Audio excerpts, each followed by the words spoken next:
అందరం ఈ గ్రూప్‌కి మన చేత ఎందుకు ఆ పేరు పెట్టించిందో ఆవిడకే ఎరుక. మనకు తెలీదు. ఘటన సమర్థురాలావిడ. కాబట్టి గ్రూప్‌కి పేరు పెట్టించావమ్మా నువ్వే. మరి ఆ నిరానందాన్ని నీ బిడ్డలమైన మా అందరికీ ఎలా పంచుతావో, ఎలా మా చేత నలుగురికి పంచింపజేస్తావో నీదే భారం తల్లి, నీదే భారం. కానీ ఆ పేరు పెట్టినందుకు మన గ్రూప్‌లో ఒక్కళ్ళు కూడా విచారంగా ఉండకూడదు అసలు. అందరూ ఆనందంతో తుళ్ళి తుళ్ళి పడుతూ ఉండాలి.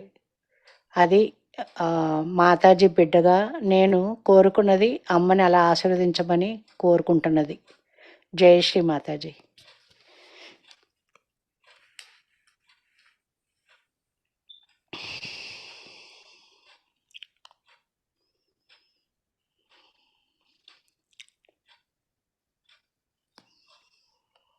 మాతాజీ ఆంటీ ఒక పాట తీసుకోండి. పాట ఏం పాట పాడమంటావు?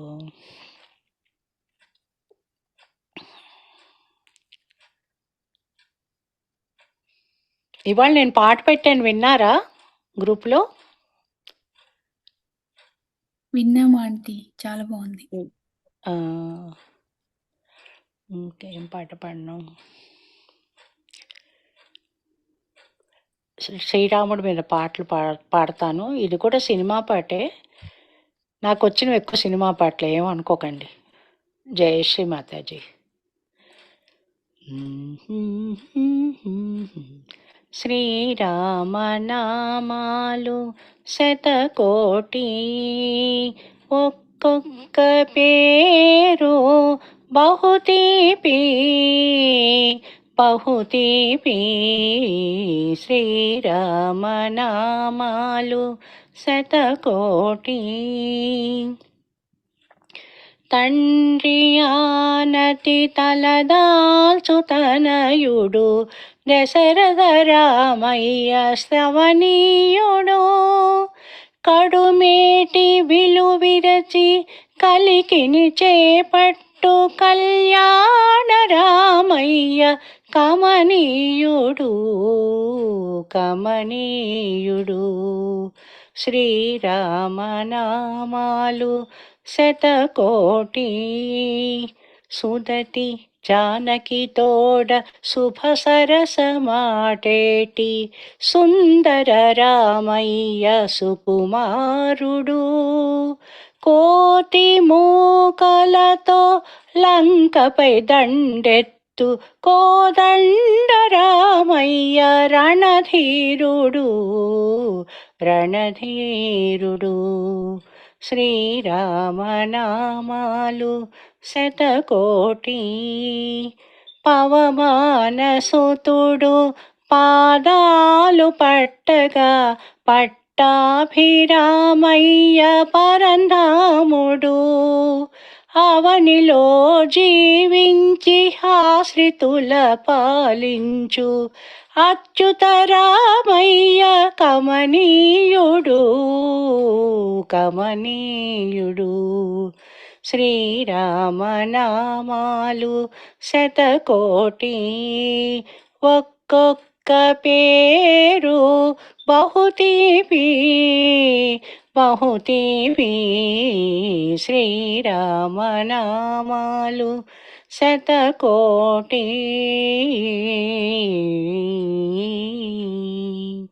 జై శ్రీ మాతాజీ. మాతాజీ ఆంటీ భగవద్గీతలో అది మొన్న చెప్తానన్నారుగా, చెప్పండి.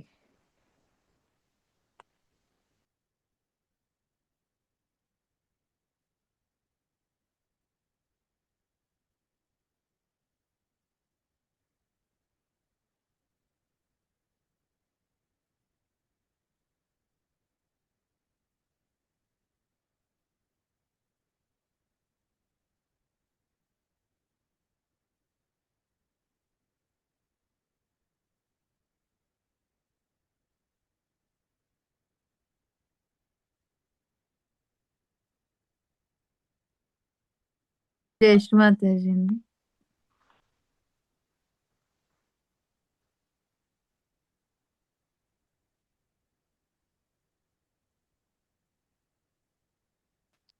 జై శ్రీ మాతాజీ. వినిపించలేదేమో, నేను మ్యూట్ నొక్కి ఇది చేసుకున్నాను, సారీ. ఆ! ఇవాళ చెప్పండి. ఇవాళ భగవద్గీతలో ఒక శ్లోకం చదివాను. అందులో ఏంటంటారంటే, ఒక మనిషి ఎంతటి దురాచారపరుడైనప్పటికీ, అంటే ఎంతటి వ్యసనపరుడైనప్పటికీ, ఆ వ్యసనం నుండి అతను తప్పుకోవాలని గాఢమైన నిశ్చయం, బుద్ధి ఉంది అతనికి. కానీ బలహీన పడిపోతున్నాడు, తప్పుకుంచుకోలేకపోతున్నాడు. అందువలన అన్యదా శరణం నాస్తి తమేవ శరణం మమ అని భగవంతుడి పాదాలు పట్టుకున్నాడు.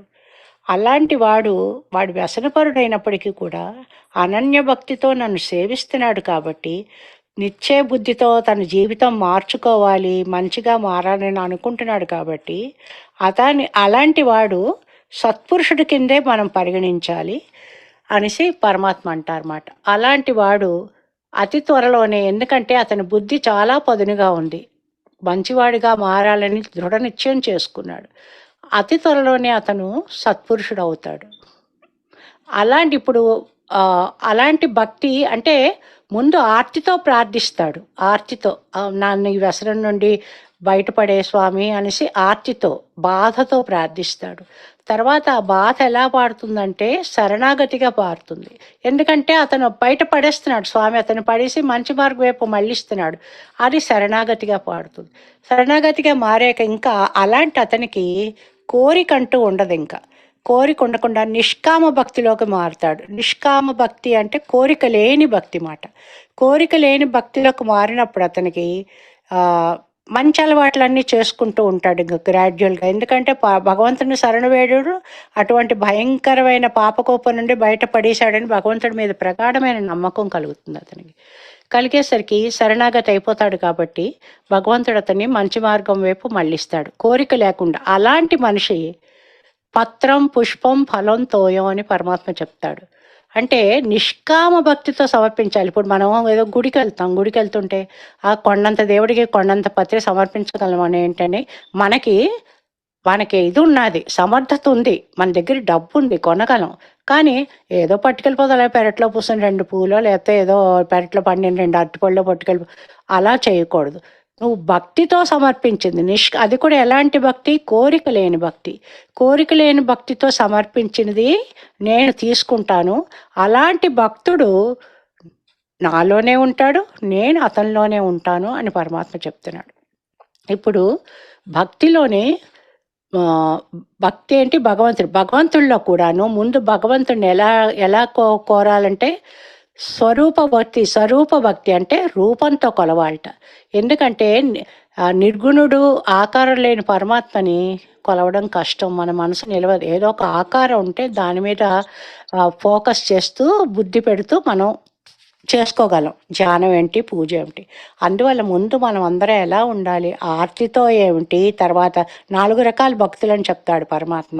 ఒకటేంటి? బాధతో, భగవంతుడా ఈ బాధలు భరించలేకపోతున్నానని బాధతో ప్రార్థించే భక్తుడు ఒకడు ఉంటాడు. ఇంకోడేమిటి? అర్ధార్థి, అంటే ఏదో ధనధాన్యాలు భోగభాగ్యాలు కావాలని కోరే భక్తుడు ఒకడు ఉంటాడు. ఇంకోడేంటి? భగవంతుడు ఎవరు ఎవరు, నేను ఎందుకు పుట్టాను, నా జన్మకు సార్థకత ఏమిటి అనే జిజ్ఞాస, విపరీతమైన తపన. ఆ తపనతోటి అన్ని శాస్త్రాలు చదివి జిజ్ఞాస భక్తుడు ఉంటాడు. ఆఖరికి జ్ఞాని. వీళ్ళందరూ మంచివాళ్లే, కానీ అందరిలోకి జ్ఞాని గొప్పవాడు అనేసి పరమాత్మ తేల్చాడు, కృష్ణ పరమాత్మ. ఇప్పుడు మన పరమాత్మని ఎందుకు అంటున్నాడంటే, కృష్ణుడు ఒక శ్లోకంలో అంటాడు, అతను నన్ను అందరూను ఒక మానవ శరీరం ధరించిన ఒక కృష్ణుడిగా చూస్తున్నారు, కానీ నన్ను నాకు నాణ్యానికి 2 వైపులు బొమ్మ బొరుసు ఉన్నట్టే నాకు 2 ఉన్నాయి. పరాప్రకృతి, అపరాప్రకృతి. పరాప్రకృతి అపరాప్రకృతి అంటే దేహం, నామం, రూపం అవేవో ఉన్నవి.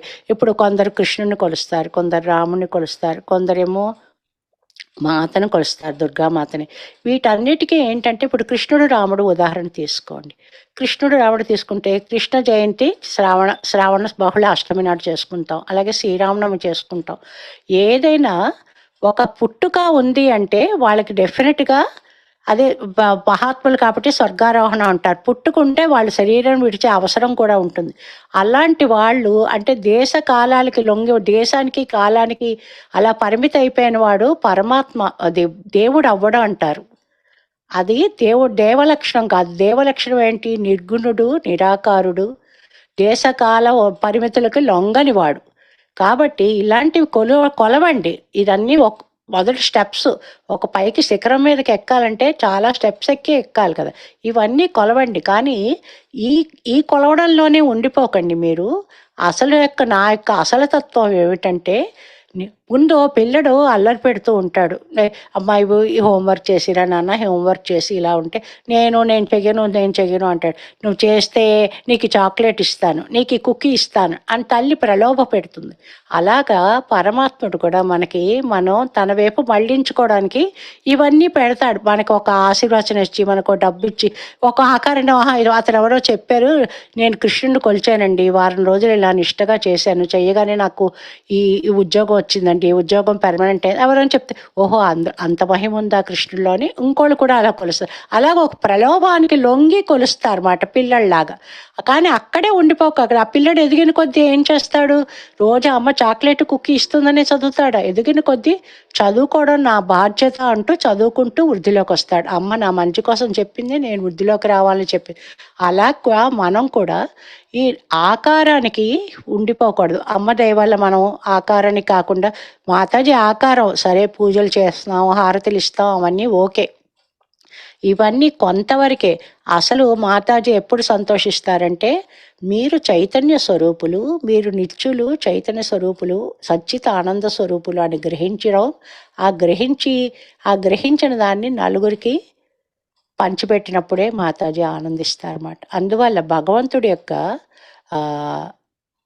సాకారానికి అంటిపెట్టుకుని ఉండండి, కానీ నిరంతరం అలా ఉండిపోకుండా నిరాకారంలోకి మనం వెళ్ళాలి. అమ్మ అపూర్వమైన దయ వల్ల మనం ఎలాగా నిరాకార చైతన్యాన్ని అనుభవిస్తున్నాం అన్నమాట.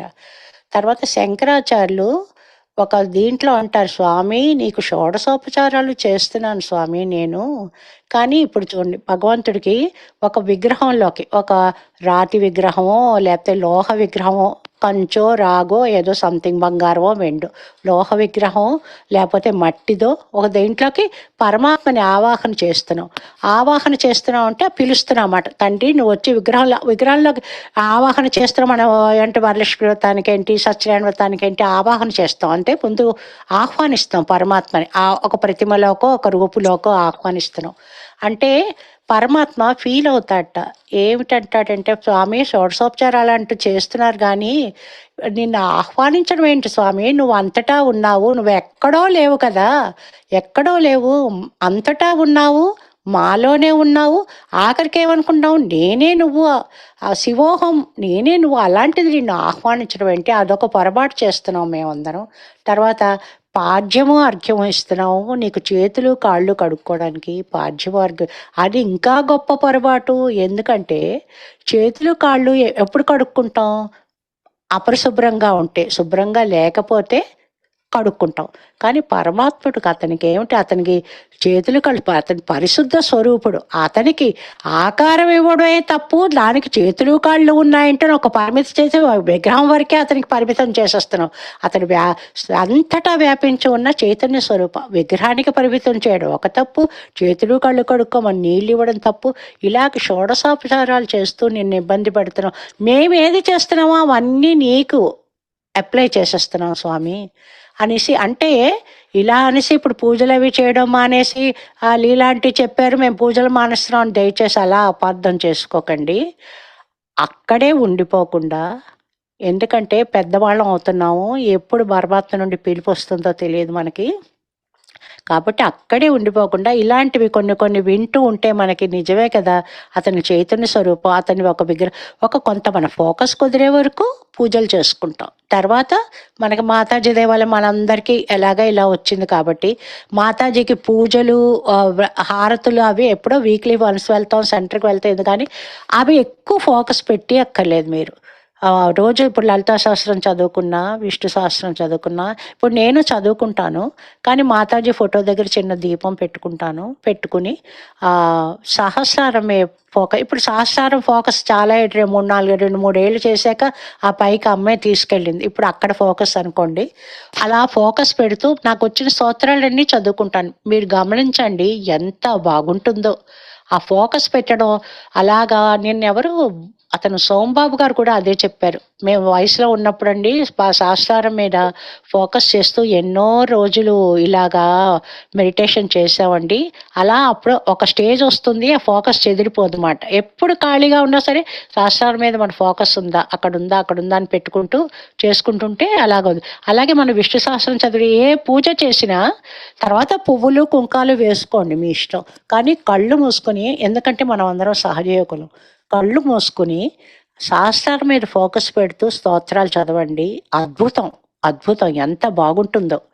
పైనుండి అమ్మ యొక్క సహస్రారాంబుజారూఢ సుధాసారాభివర్షిణి అలా అమృత వర్షం కురిపిస్తుంది. హ్యాపీ అయిపోయి అమ్మ మన పూజ తీసుకుంది అని మీకు ఇంకా ఇదిగా ఉంటే మన సెంట్రల్ హార్ట్ మీద రైట్ హ్యాండ్ పెట్టుకోండి, కుడి చెయ్యి మన మధ్య హృదయం మీద పెట్టుకుని చదువుకోండి.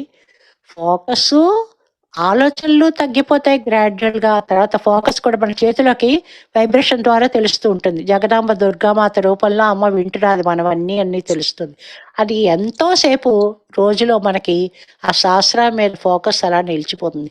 దయచేసి అందరూ అలా ప్రాక్టీస్ చేయండి. అంటే నాకు తెలిసిన అనుభవంతో అమ్మ ఇలా చెప్పిస్తున్నదని దయచేసి నమ్మి ఇలా ఫోకస్ చేయండి, చాలా బాగుంటుంది.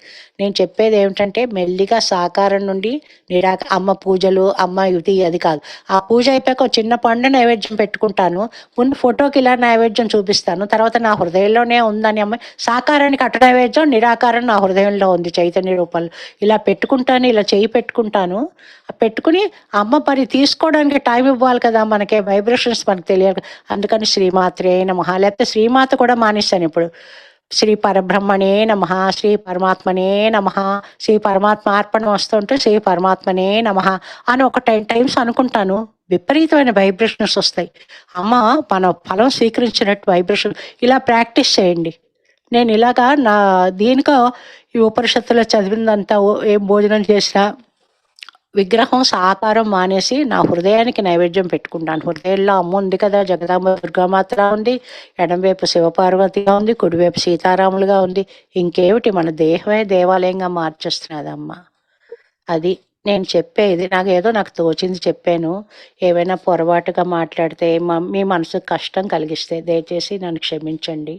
జై శ్రీ మాతాజీ. చాలా బాగా చెప్పారండి, థ్యాంక్స్ అండి. జై శ్రీ మాతాజీ. చాలా బాగా చెప్పారండి, థ్యాంక్స్ అండి.